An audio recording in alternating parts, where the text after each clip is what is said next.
যতটা আপ্লুত আমার মনটা মানে নতুন বছরের দ্বিতীয় দিন, ততটা আপ্লুত কিন্তু সুইডেনের মানে আকাশটা নয়।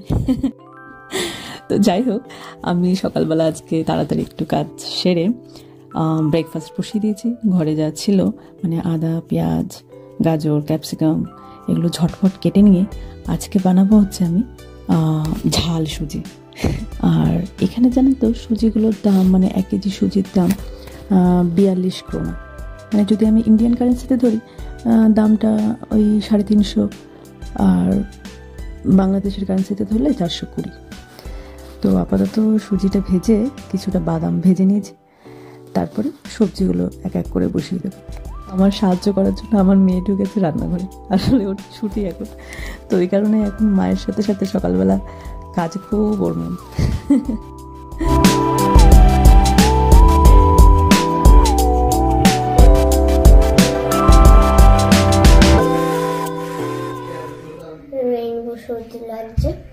হ্যাঁ, রেইনবো সুজি, বাহ ভালো নাম দিয়েছো তো।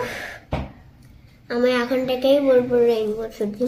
আচ্ছা, রেইনবো সুজি কেমন লাগলো খেতে বলো দেখি তুমি। খেয়ে দারুণ দারুণ। তুমিই তো রান্না করলে। তো তাড়াতাড়ি আমরা ব্রেকফাস্টটা সেরে নিয়ে 3 জন মিলে রেডি হয়ে আমাদের সামনে একটা জায়গায় যাব। তো সেখানেই যাচ্ছি। আর দেখেছো সামনে কিরকম বরফের চাই, কিরকম স্নোফল হচ্ছে কতটা জানি না।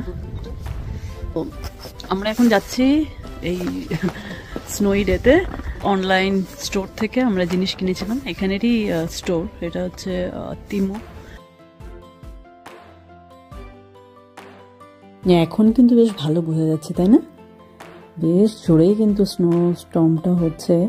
আসলে এইসব স্টর্মে হলে না বাস একটু লেটই করে, যেমন আজকে 6 মিনিট লেট ছিল বাস, কারণ এইসব স্নো জমে যায় রাস্তাঘাটে, সেগুলোকে সরিয়ে আসতে একটু লেট হয়ে যায়। তো আমরা অলরেডি চলে এসেছি, বেশিক্ষণ না, আমাদের বাড়ি থেকে 3-4টে স্টপেজ। তো অলরেডি আমরা চলে এসেছি এখানে। আমরা এসেছি বেসিক্যালি যেহেতু আমরা এখানের যে রিটেল অনলাইন শপটা আছে তিমো, সেখানে অর্ডার দিয়েছিলাম আমরা। তো সেগুলোই এখান থেকে আমাদের নিতে হবে, এটাকে বলে হ্যান্ডেল। আমরা এখানে এসেছি, তাই আমাদের এটা বলতে পারেন অনেকটা ওই ইন্টারস্টেলার শিপিং অর্গানাইজেশন, মানে যারা এখানের শিপিংগুলো দেখাশোনা করে।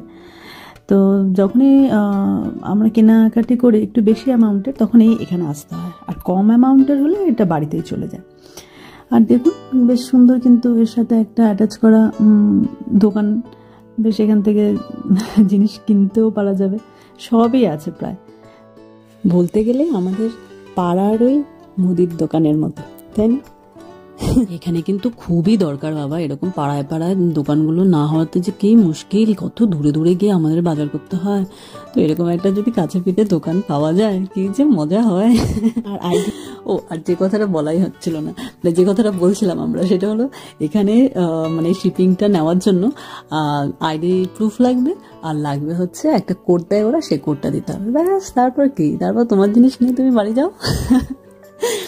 আর যেটা বলছিলাম সেটা হলো এই আমাদের দেশে যেরকম প্রত্যেকটা কোম্পানির, যদি আমি অনলাইন সেক্টরগুলো, অনলাইন কোম্পানিগুলো বলি, যেমন বিগ বাস্কেট বলুন, ফ্লিপকার্ট, অ্যামাজন, তো তাদের নিজস্ব শিপিং আছে, শিপিং সেকশন আছে।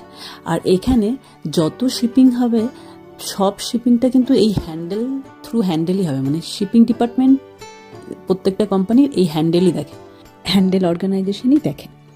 তো এই কারণে এদের কিন্তু মানে লোক সংখ্যা, মানে এদের এমপ্লয়ারের সংখ্যাও কিন্তু অনেক বেশি, মানে 3 লাখ।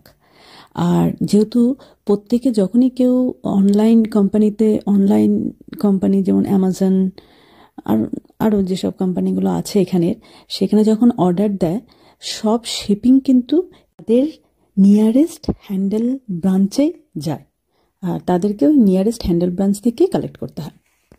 তো সেই কারণে এদের ব্রাঞ্চেসগুলো প্রায় 10,000 ব্রাঞ্চেস। তো এইভাবেই আমাদের হ্যান্ডেলসরা পুরো পুরো এখানের যত সুইডেনের যত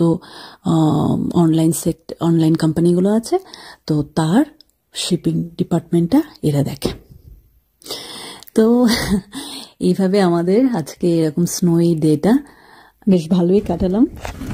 আর কথা বলতে বলতে আমরা অলরেডি বাড়ি চলে এসেছি। হ্যাপি নিউ ইয়ার সবাইকে। সবাইকে হ্যাপি নিউ ইয়ার সবাইকে। নতুন বছর খুব ভালো কাটুক সবার, এই কামনাই করি।